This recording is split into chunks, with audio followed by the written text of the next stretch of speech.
Díagaibh go léir a cóide agus tá fáilte rót. Welcome to Be My Guest with me, Mary Honan, on Lear Media TV, supporting the Samaritans, Limerick and Tipperary. And my very special guest today is Richard Squires, who's a writer, educator, and owner of Lifestory.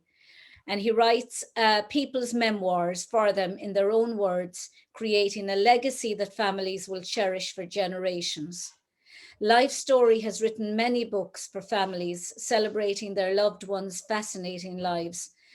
Clients include Holocaust survivors, war veterans, business moguls, a baker, a film director, foreign service officers, parents, grandparents, great-grandparents, spouses, and many, many more. He's a former writing professor with 2 master's degrees and has worked in the corporate communications for many years. In 2015, his grandfather, a World War II war veteran, asked Richard to write his memoir, and the experience was so fulfilling that Richard was inspired to create Lifestory, the perfect union between his passion for writing and storytelling with his love of family and history. Hi, Richard. Welcome Hi, to Lear Media TV. thank you so much. Thanks for having me. I'm very excited to be here.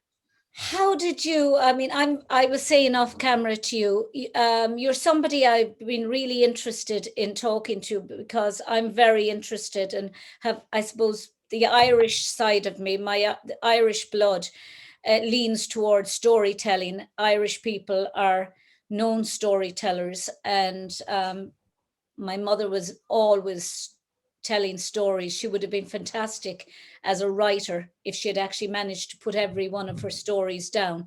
How did you get involved in writing stories and writing other people's stories and memories? Well, from the beginning, I've just been a huge fan of stories. I was Yeah. very big into film. My father was a film buff, and from a very young age, we were watching Godfather, and I was obsessed with Wizard of Oz, and even at a young age, I was No, watching I these. never got into Wizard of Oz. Oh, that's like one of my favorite movies. No, never did. I don't know why. Wasn't Well, my, maybe yeah, maybe give it another try. I don't. maybe I will. Yeah, but and I was always into reading, and as I got older, I got into it more and more. And when I went to university, I went to the University of Vermont for undergraduate, and there was kind of like no question what I was going to study. I didn't want to do math or science. It had to be Oh, around story, so I majored in yeah. English literature. I minored in film. I did some film production and film theory. So it was always just kind of my natural inclination. And when I was younger, I was writing stories, I was writing poetry, and I was also listening to my family stories. Yeah. It wasn't even a decision, it was just kind of natural. I was always, and my grandfather is the one. He's the whole idea for Lifestory, the whole light bulb moment, the aha moment came from my grandfather who fought in World War II. And he used to tell us stories. And he had these scars on his legs, these raised scars from Okay. battles. And I just used to marvel at them and sort of touch them. And there was one story that I always asked him to tell me over and over again. And that was sort of like the main thing. Yeah. Yeah. It's funny. It's funny you talk about that, and there's actually a book. It was turned into a film, and it was the Devil's Arithmetic, and she talks about how her grandmother's story and her grandfather's story became so boring to her all the time. And for years, it's a fictional time travel novel about a young Jewish girl who has no interest in, she's so sick of listening at Seder dinner to her grandparents' stories about times that happened years ago. And she's no interest in it until she ends up during the Cedar dinner going back in time and ending up becoming her aunt who didn't survive the Holocaust, who she was called after. And then she suddenly had this awakening, and she realized that their past was her past, and it was something that, as being her past and her future, that she had to tell.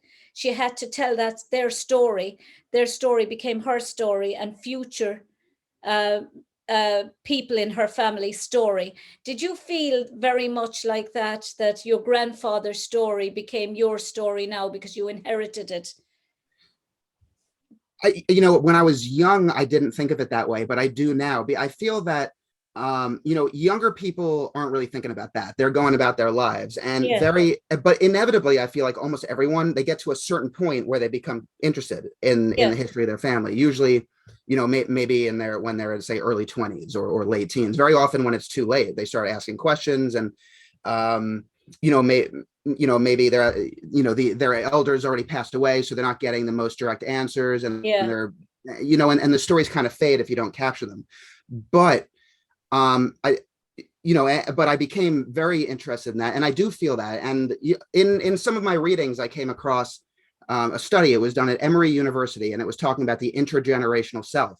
And they did this study where people who knew about their family narratives across generations and understood the context in which they come from actually had better emotional health.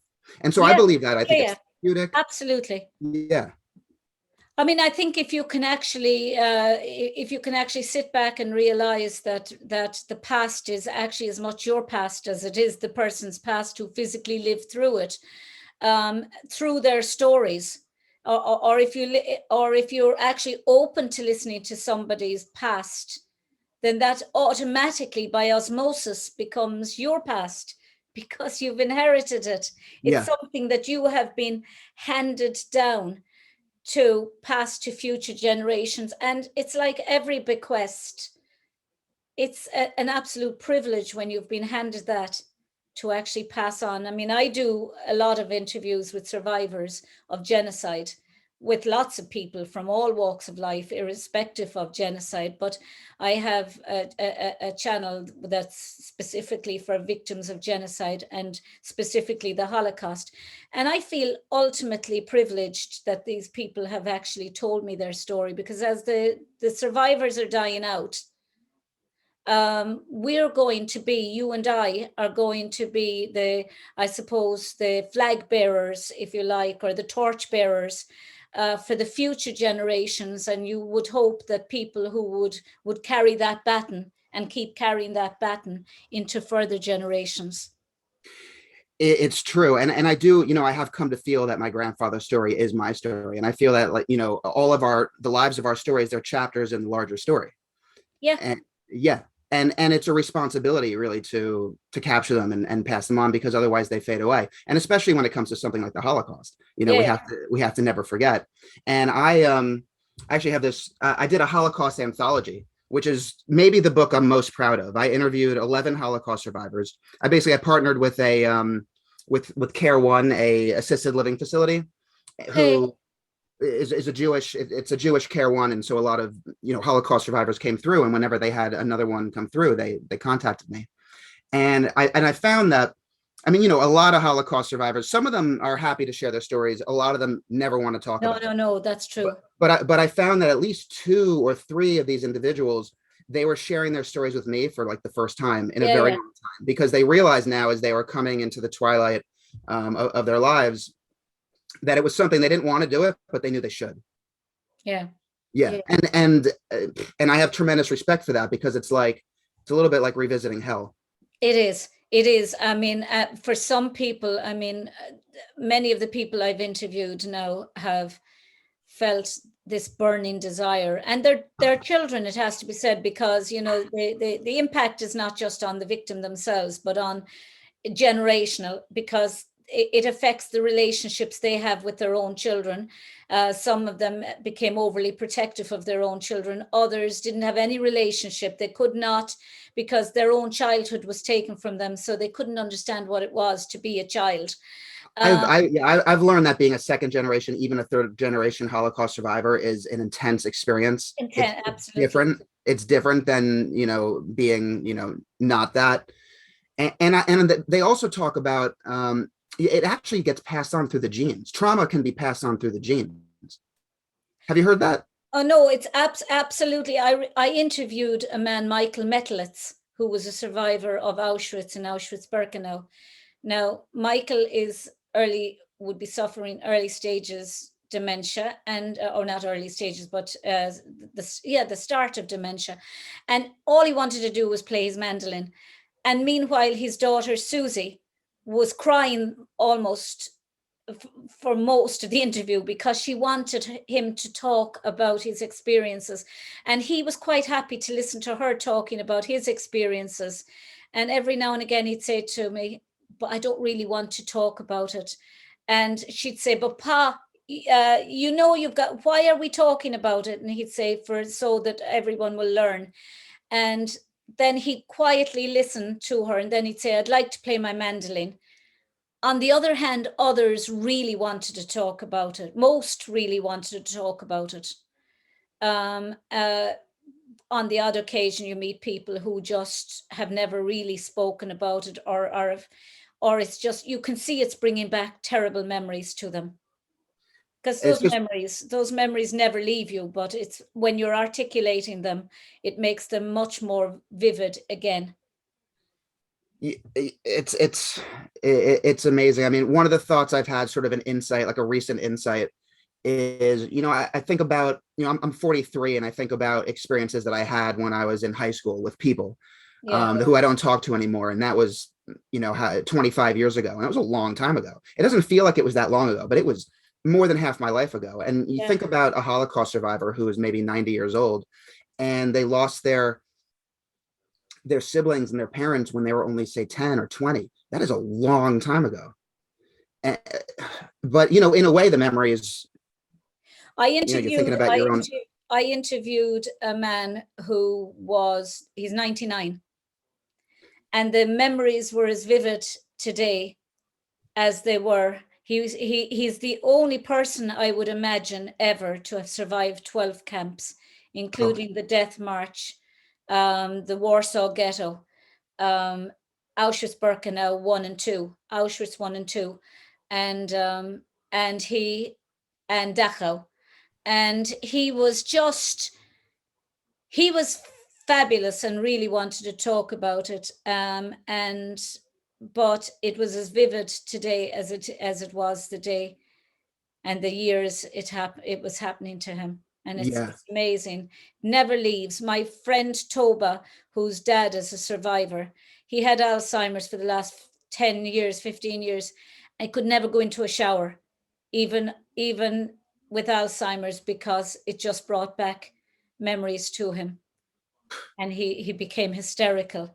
Memories like that, but they must be told. They must. They must be told. Well, they should be told. Yeah. We can only learn. We're destined. I know it's a cliche, but we're destined to repeat that which we don't know. Yeah. Yeah, and some people come on who aren't educated on it, who aren't reading. It can be frightening because for us, we're educated on it, but you can see that there's people who aren't, and that it's much more likely for that if they're in charge, for something like that to happen. So I'm interested actually in what your book there. What's it called? It's called Testimonies from the Heart, a Care One Holocaust Anthology. Residents share the journeys of survival with Lifestory. It's fascinating because that's what I'm hoping to do with my own interviews, is to document them in. But it's something that people need. Are they all survivors of the Holocaust? All survivors. Yeah, one of them is not Jewish, but she talks about her experience helping Jews, hiding Jews in her attic. Yeah. Wow. Yeah. So this is pretty much how my books look. Like I filter pictures in throughout. So I mean, one of these stories of Irving and Miriam is an incredible story. Let me see. Do you know, I interviewed a woman who was a Lebensborn. I don't know if you heard of the Lebensborn program. No. It was called Lebensborn, Lebensborn, and it's the German for Spring of Life. And they set up these hospitals, if you like, and they set up orphanages and that. And if you were say fortunate enough to look Aryan, even if you were Jewish or Gypsy, but you measured up to the Aryan ideals of perfection. You were kidnapped by the Nazis, taken and reared as Aryan, or reared as German, non-Jew or non-Gypsy, Right. and you were brought up in this Spring of Life program, and they also encouraged Nazi officers to have sex with Aryan-looking women, and Who? vice versa, Aryan-looking men, so that they could produce this Aryan race. And it was called the Lebensborn program. Now, there were a lot of Norwegians. Norway was very, after the war, Norway had to pay recompense to a lot of Norwegian women who found out that they were part of the Lebensborn program. And one of them was famously, I think it's Agneta, the dark-haired singer in ABBA.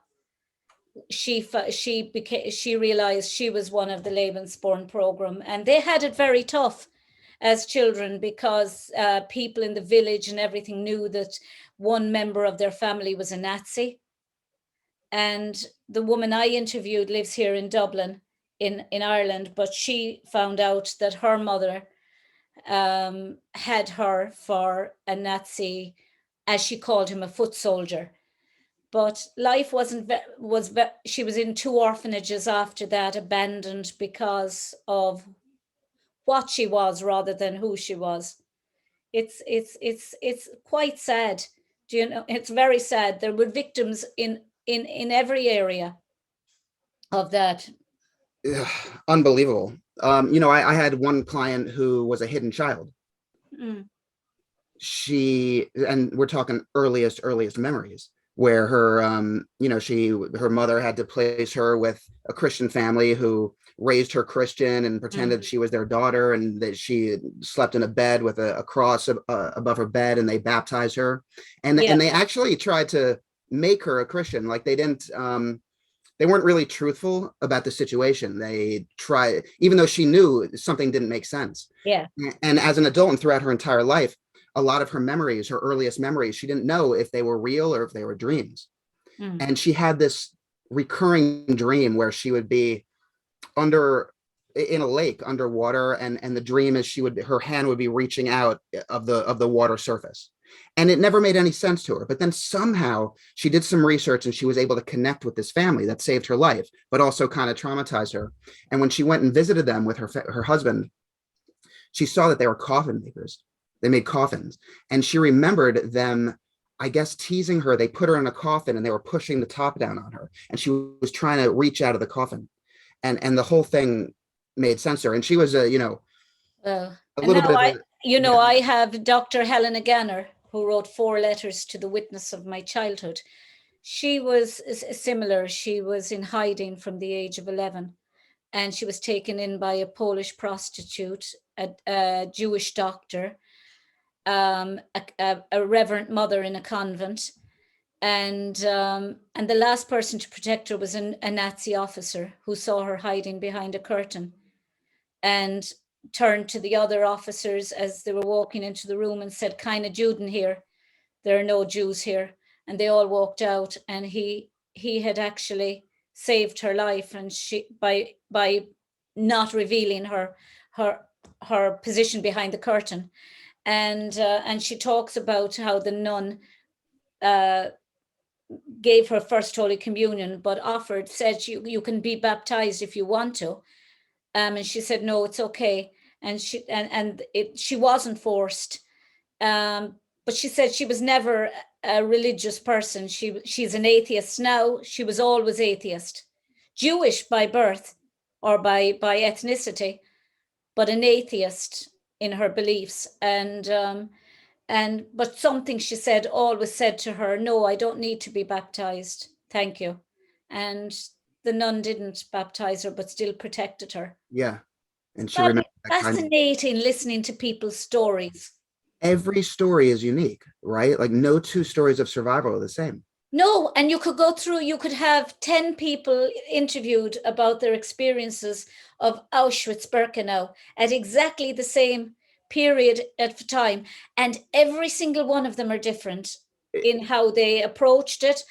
But all of them had one thing in common, I found, and that was faith.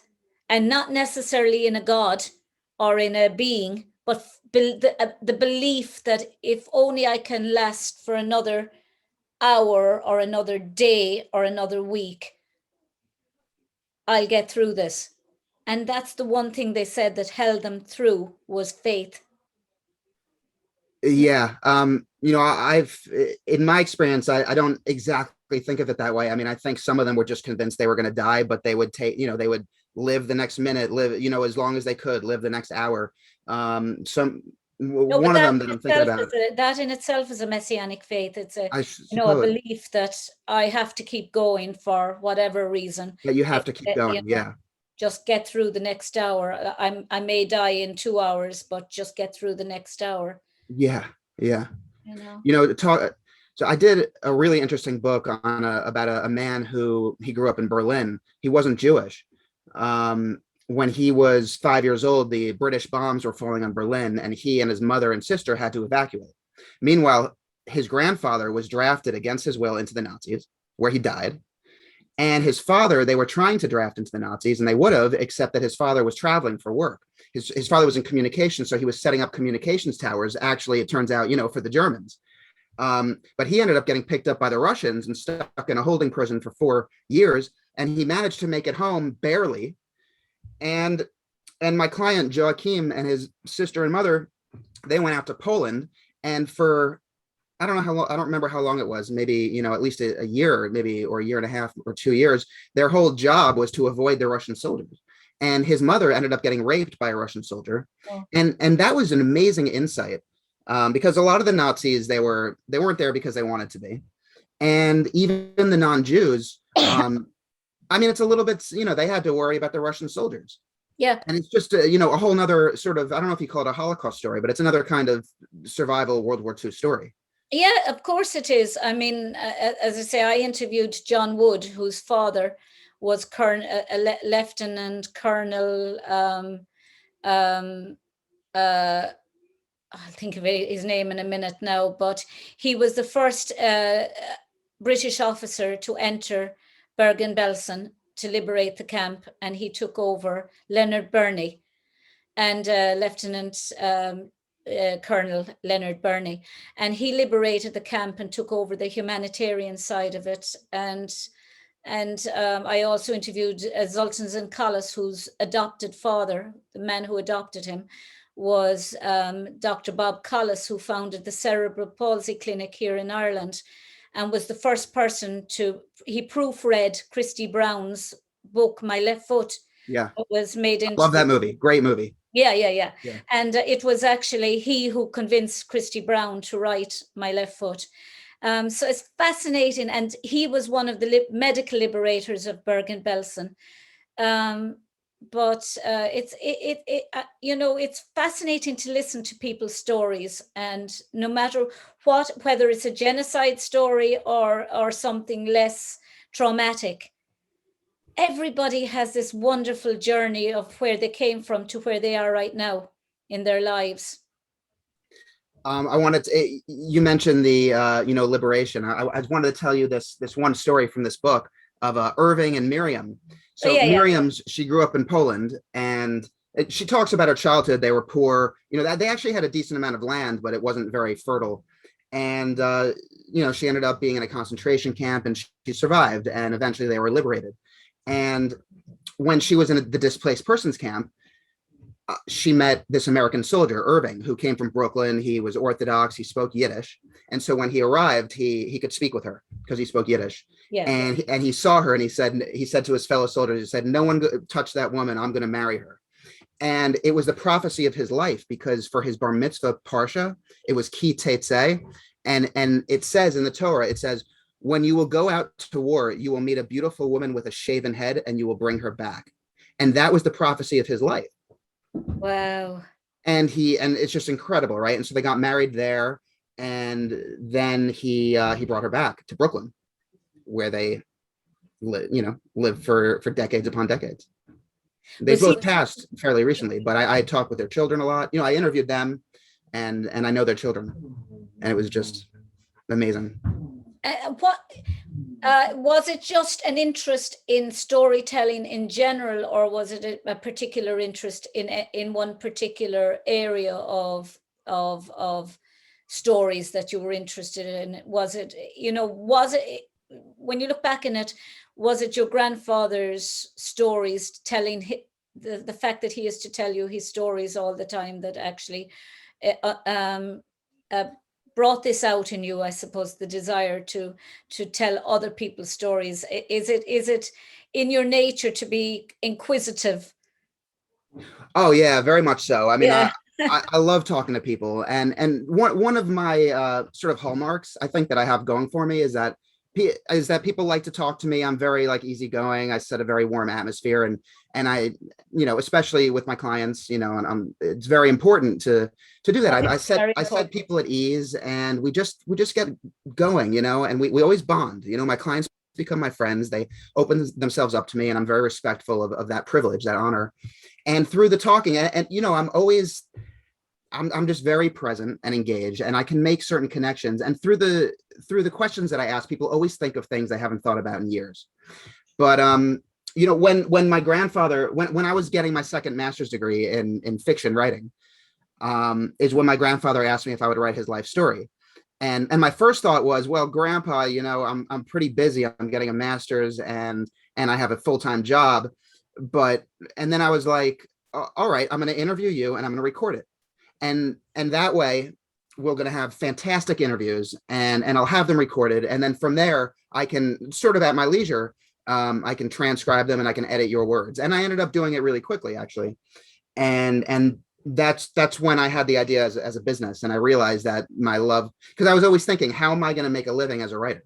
It's not an Yeah. easy thing to do.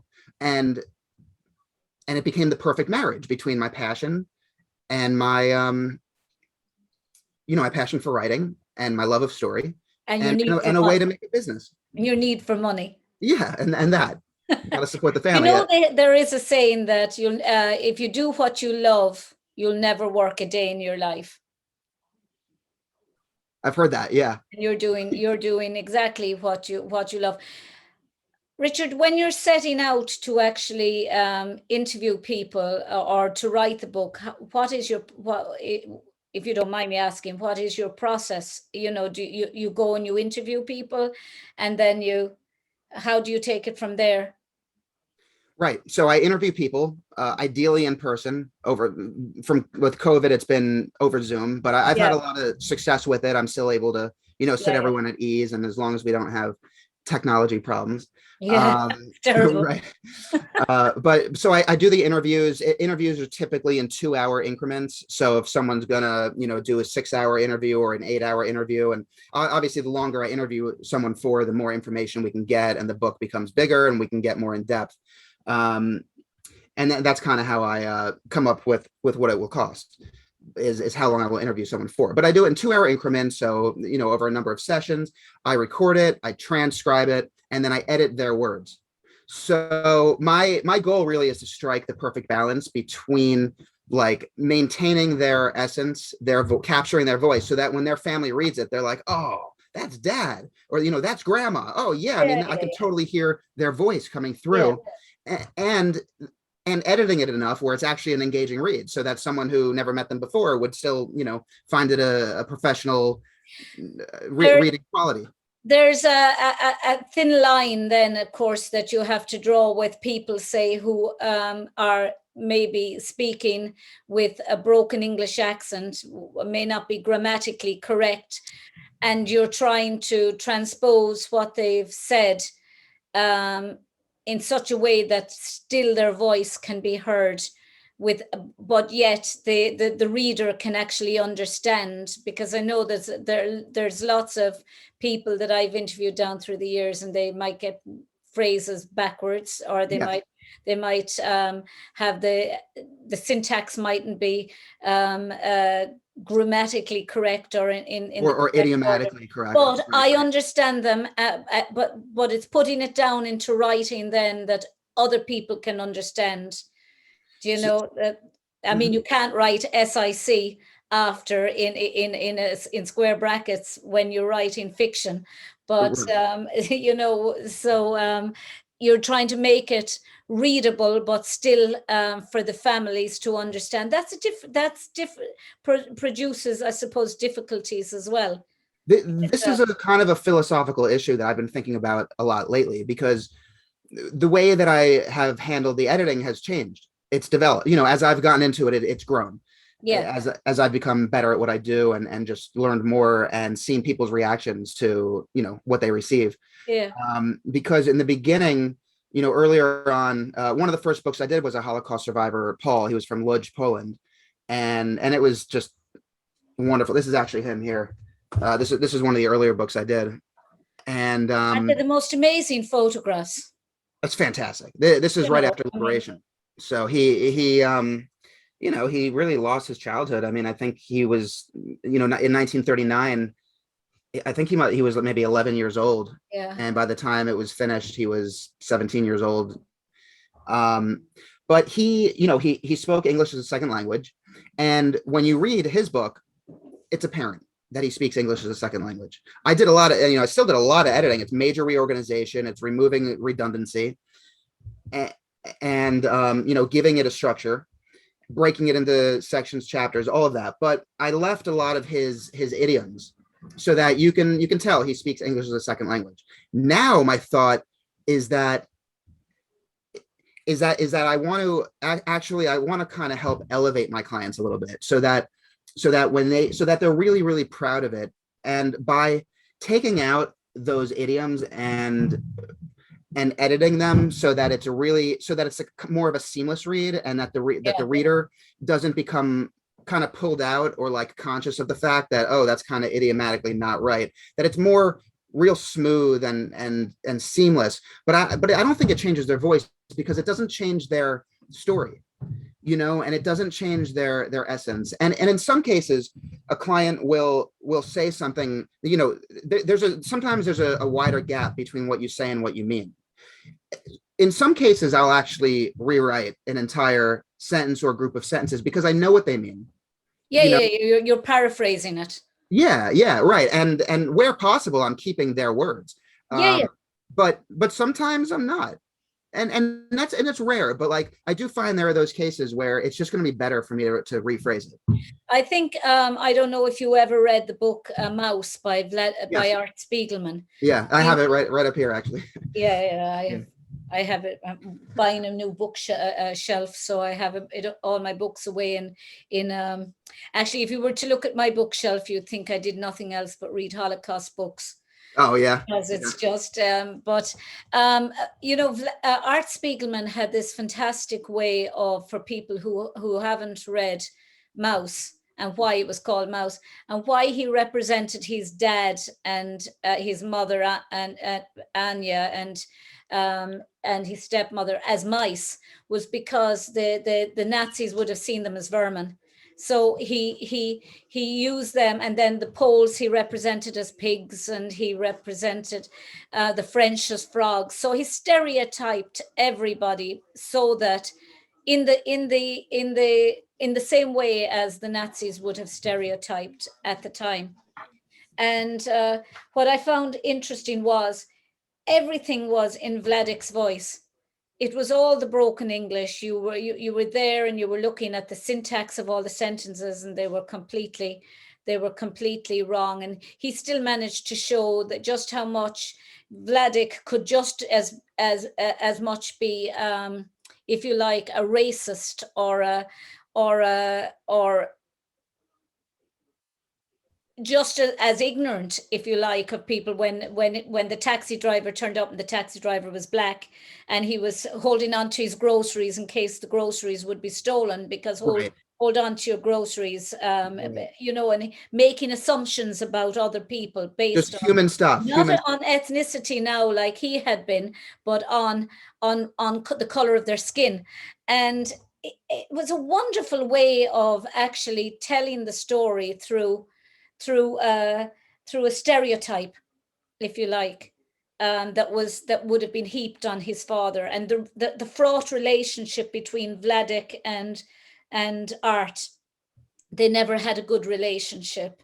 On the other hand, many survivors had fantastic relationships with their children. But he just managed to get that dialogue going, if you like, that showed, that kept true to Vladek's accent. Yeah. Yeah. Interesting. Without it being confusing to a reader.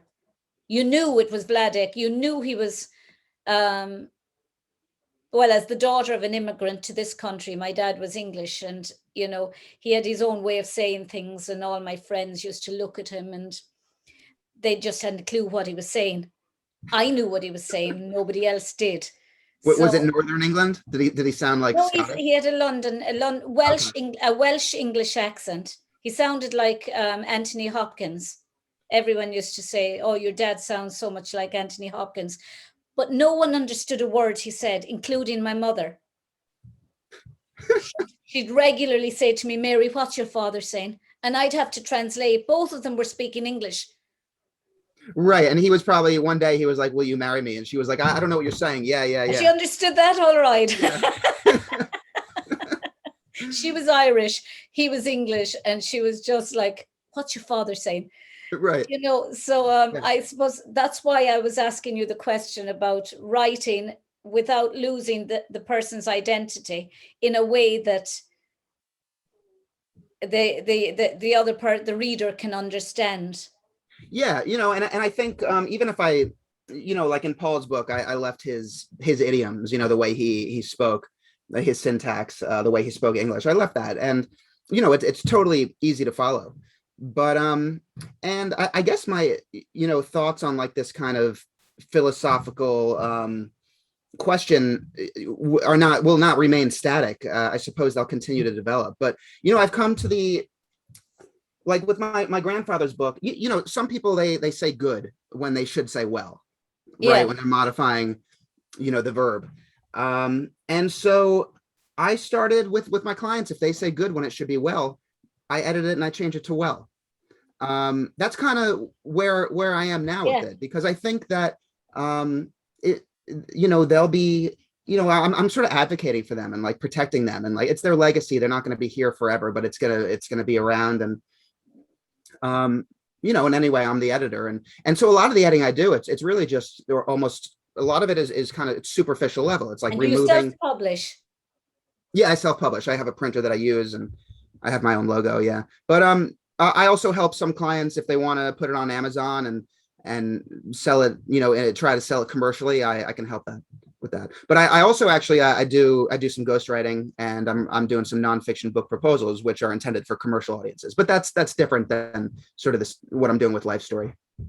It's funny, back to Art Spiegelman again. It's funny how his book, for a long time, was put in the fiction section of bookstores, because it was representing Poles and Jews and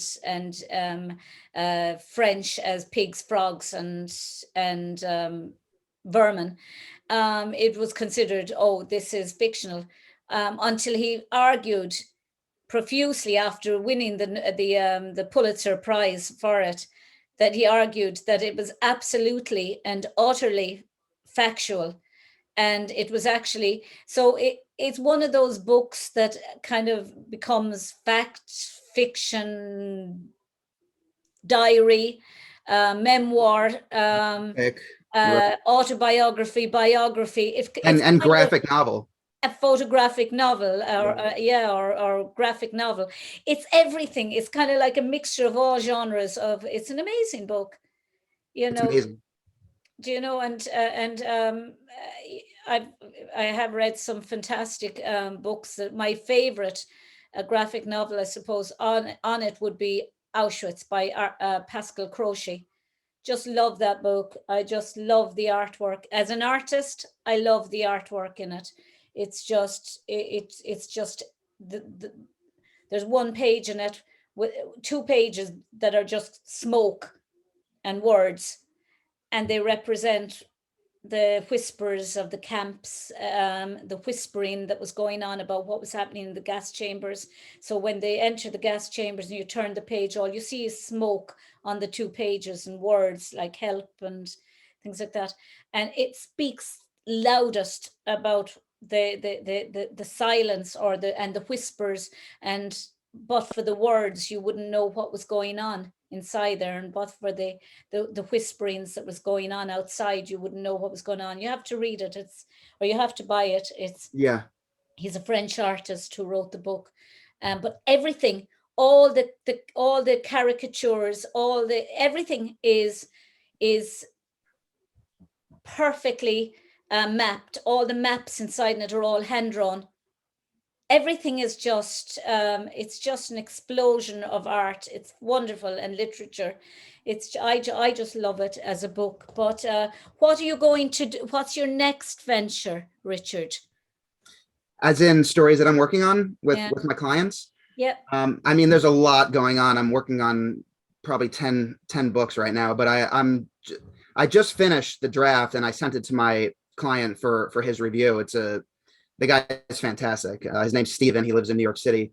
He grew up in Prague. He was born in 1932, Jewish. And in 1939, the Nazis came in. I mean, there's so much to it. His father had been in World War I in the cavalry, so he was sort of like on reserve. So he was drafted back in, and the Czech army. My client, he was 7 years old. He can remember being in his grandparents' jewelry store over Wenceslas Plaza, which is like the main square, and watching the Czech army march out, going to the front to meet the Nazis who were coming. And then, but the Czech army decided they weren't going to fight. They were going to be, massacred. So they stood down. But the Czech army told the Jewish officers, they said, you have 48 hours until the Nazis get here. You can leave. So his father went straight to London. Meanwhile, my client can remember being in the same place in his grandfather's jewelry store and watching the Nazis march in. Exactly the opposite way that the Czech army marched out. It took the Czech army 2 hours to march out. It took the Nazi army all day to march in. They were massive. And then he and his brother and mother, basically his mother had to smuggle them out by train. His mother was Christian, and she had a passport or a visa to leave. And when they were on the train and the Gestapo was coming through, she bribed one of the train personnel to take her 2 sons to the kitchen car. Yeah. And they went there and they hung out for a couple hours peeling potatoes. Meanwhile, the car was uncoupled and moved over to be loaded with food. And the mother saw that. And meanwhile, she's trying to play it cool with the Gestapo, showing her visa and everything. Okay. They were recoupled and they made it to Holland. And then they took the boat over to London. And then there was issue with customs, and then they lived in London for 2 years during the Blitz, and they had to go underground almost every night as German bombs fell. That's right. Yeah. And then they jumped on a ship that took them through U-boat filled waters down to Argentina and then to New York. And by the time he got off the boat in Argentina, he didn't remember feeling frightened, but there was this general dread that they could be bombed by U-boat bombers, and that if they went into the freezing cold water, they'd have 4 minutes before their limbs failed them. Anyway, when he got off the boat, he had a terrible stutter that plagued him for decades, an awful stutter. It's funny. It wasn't Argentina, the country I was thinking there, where Mengele was hidden. Yeah. After World War II, it's just striking that he would find himself in the same country. Do you know that Mengele was hidden in? You'd be trying to escape, and then you'd find yourself in the same country as one of the worst people known in history. Do you know? But small world. we have it in our own country. I mean, sadly, Ireland, and I've written about it. We were one of the countries who were part of the Evian conference to refuse to take in any refugees. But yet we hid known Nazis. Celestine Artikovich, we had Otto Scorseni, who was Scarface. He was the person who helped Mussolini escape. Albert Folans, they lived very fruitful lives, many of them here in Ireland, and yet we sent 300 Jewish children away from the shores. We all have a lot. That's why it's back to what we were saying there earlier about everyone's history becomes our history once we learn about it. You can never unlearn what you've learned. I can never not know what I know about people suffering then, and then it becomes mine, because what do I do with it now that I know, now that I've learned about the Inga Auerbackers, or the Tommy Reichenthal's of the world, or what do I do with their stories now that I have them? Do I keep them forever? In which case, it's like I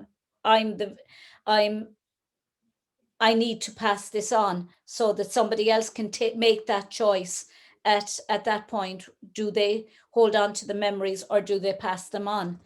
It becomes that baton that you continuously hope will be passed on through generations. Otherwise, we're just going to keep repeating everything that is bad and everything that was bad.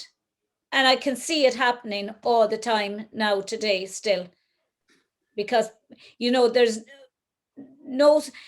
How important do you think it is that storytelling is taught in schools, and that children are awakened to the idea of listening to stories?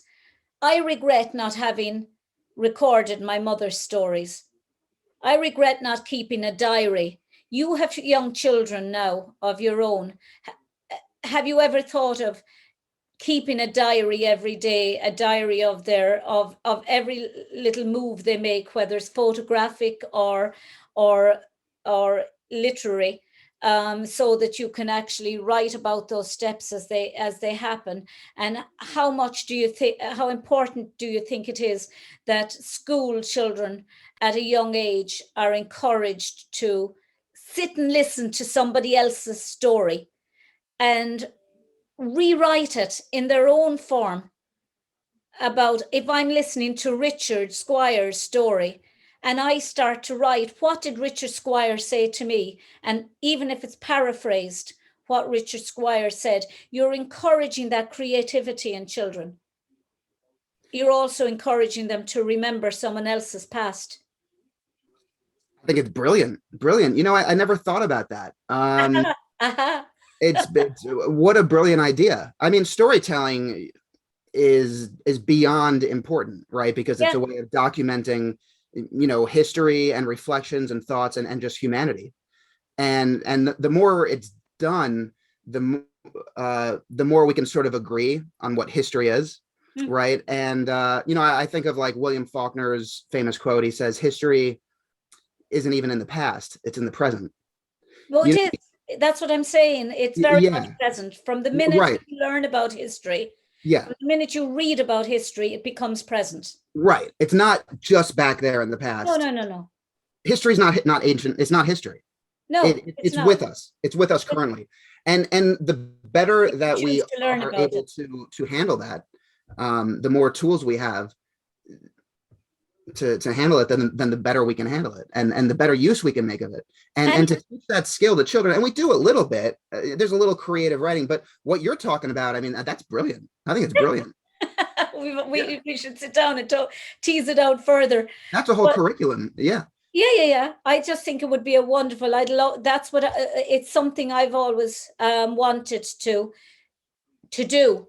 Is the idea of just getting children to just sit down, pick a child, or for a child to be chosen for them, because sometimes they'll always end up choosing their friends.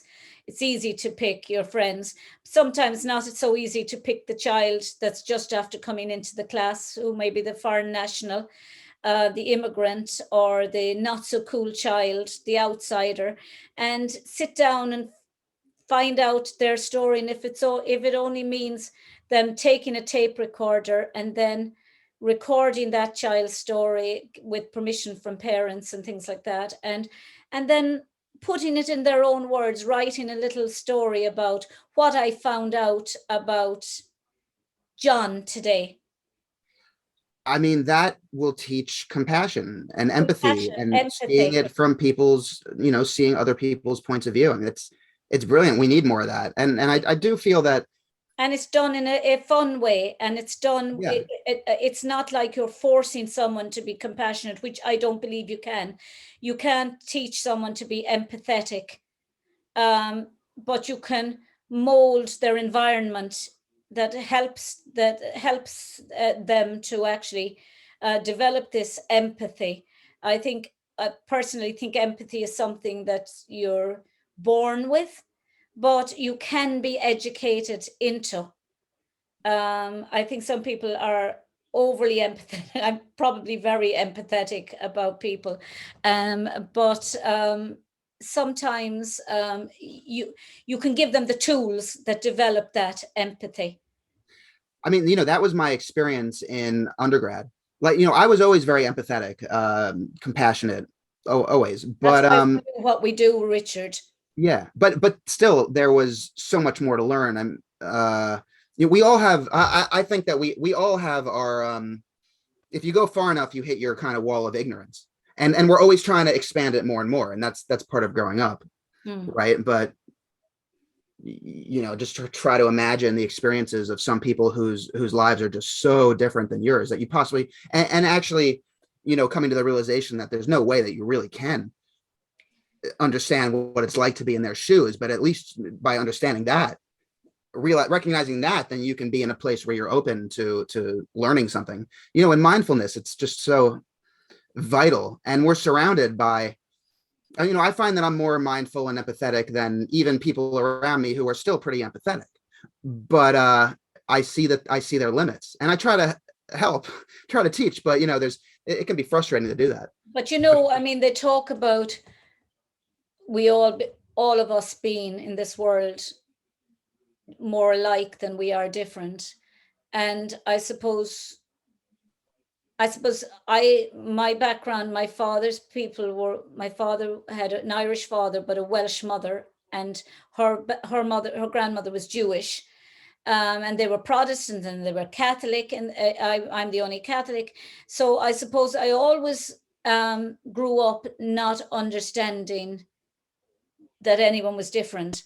Even going to school, it was always convent schools. I had all nuns in school, but I was the only one that in this whole school that had a Protestant grandmother, Protestant cousins, and a Jewish background. So there was always that understanding that there was a difference, but yet a similarity in all of us.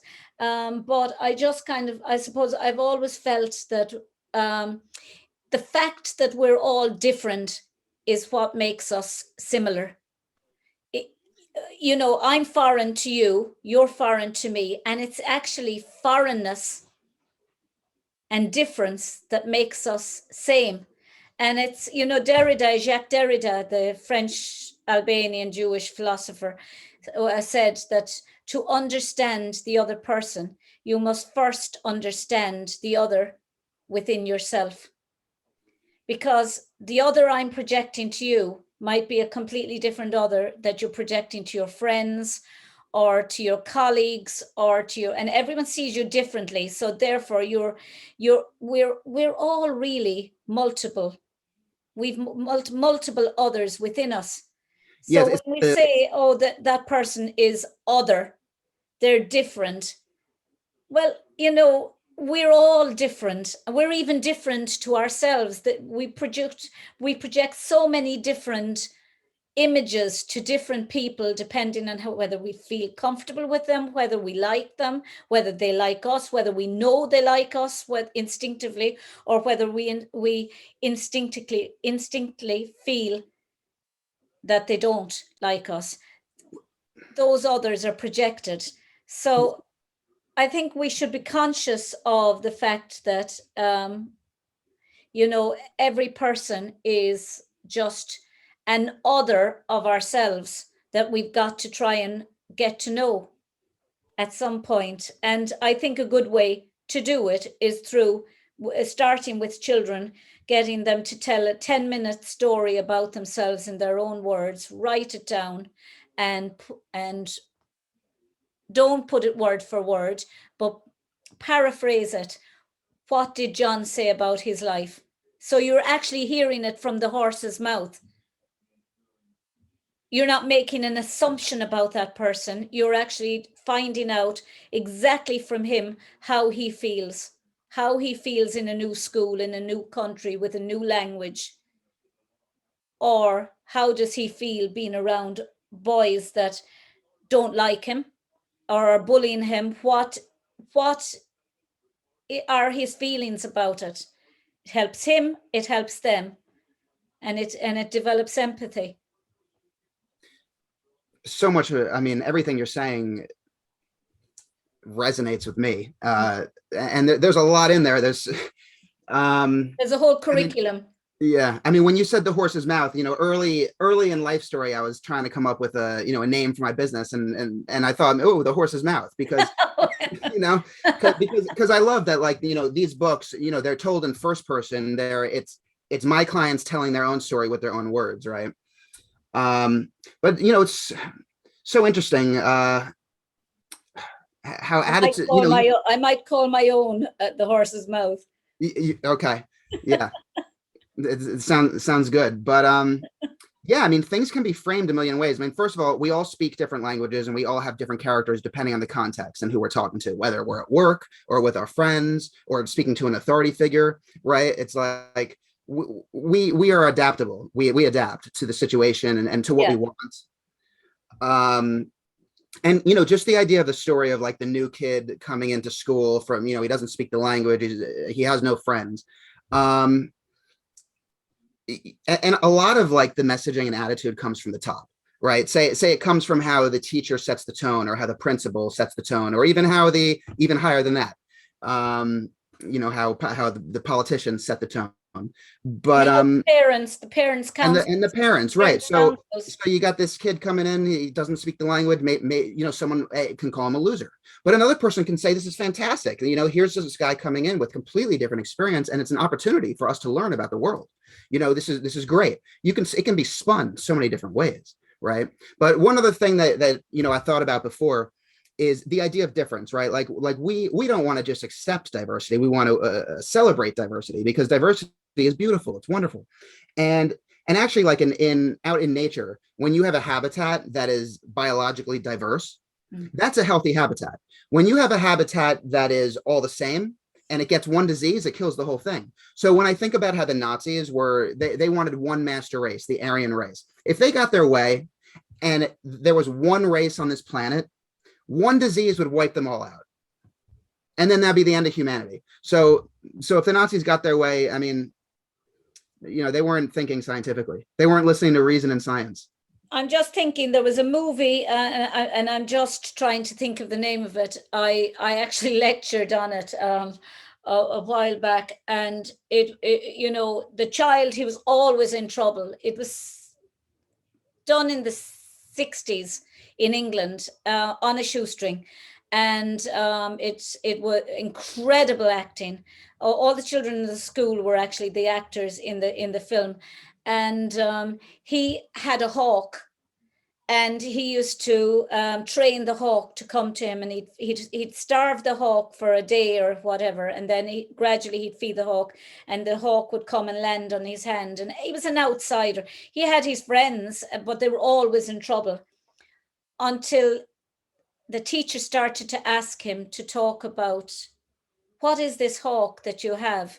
And he came up to the top of the class, and a child who couldn't do maths, he couldn't do anything else, but he could talk for 20 minutes and hold the entire class spellbound, listening to him talk about the hawk, and how and the terminology of the gloves that he used, and how he'd get the hawk to come back, and then the teacher would ask him questions, and suddenly he became the teacher in the class. And suddenly from that, the children's eyes started to see him in a completely different light. No longer was he the troublemaker or in trouble all the time.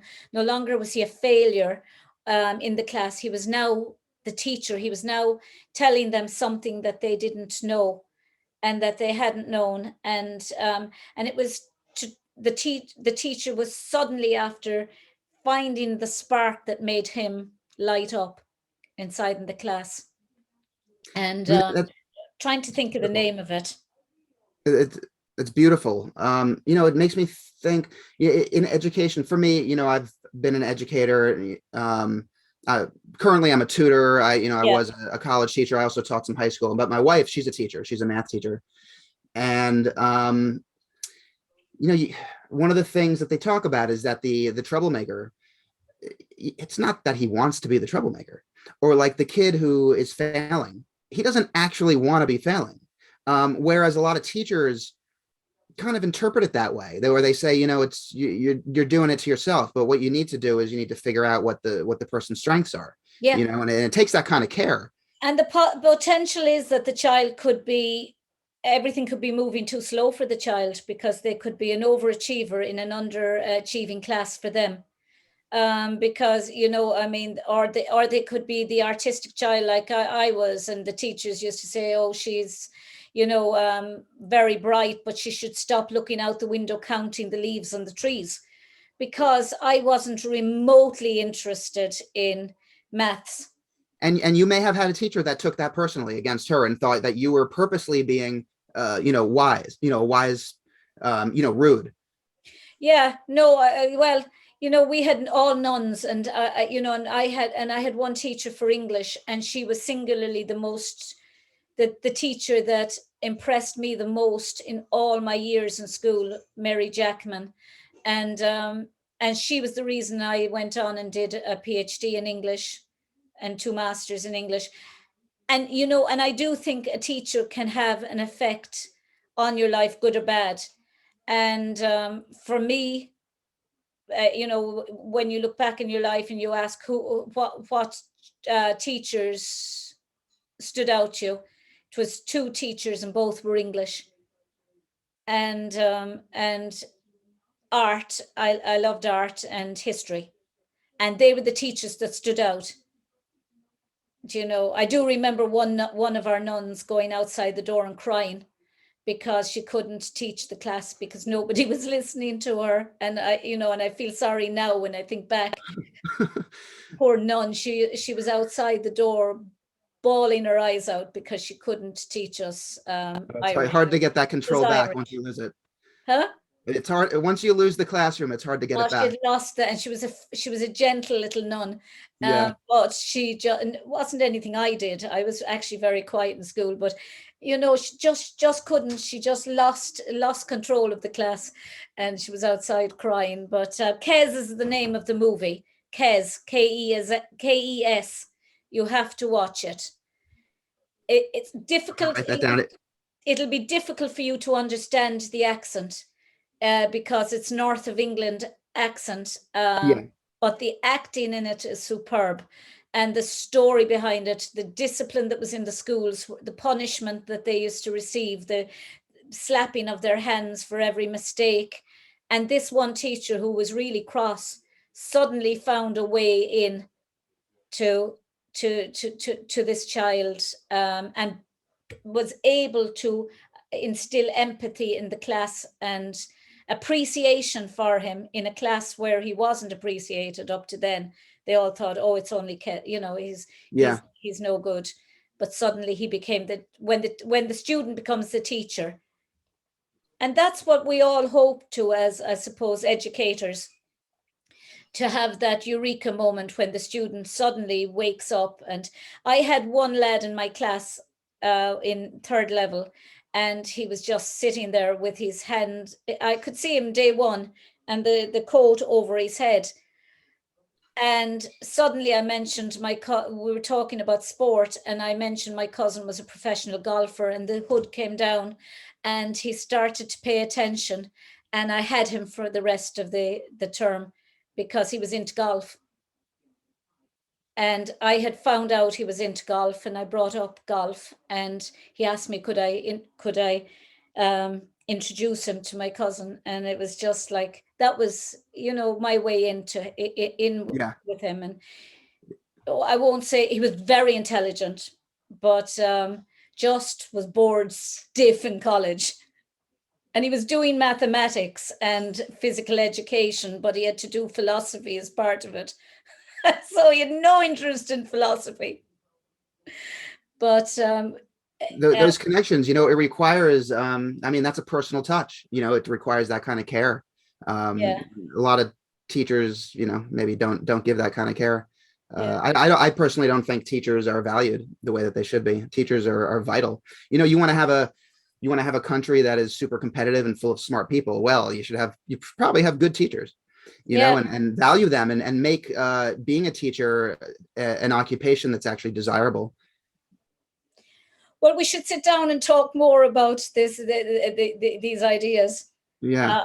But meanwhile, Richard, thank you so very much for being a guest on my show. And what's the name of your book again, for anyone that wants to buy it? So the Holocaust Anthology. Well, the company is Lifestory. The Holocaust Anthology is called Testimonies from the Heart. It's on the printer I use is called Blurb. So if you were to go on blurb.com and put in Testimonies from the Heart, you would find it. But it might be easier just to contact me, and I can be reached. My website is www.lifestorymemoir.com. My email is richard@lifestorymemoir.com. You can call me as well.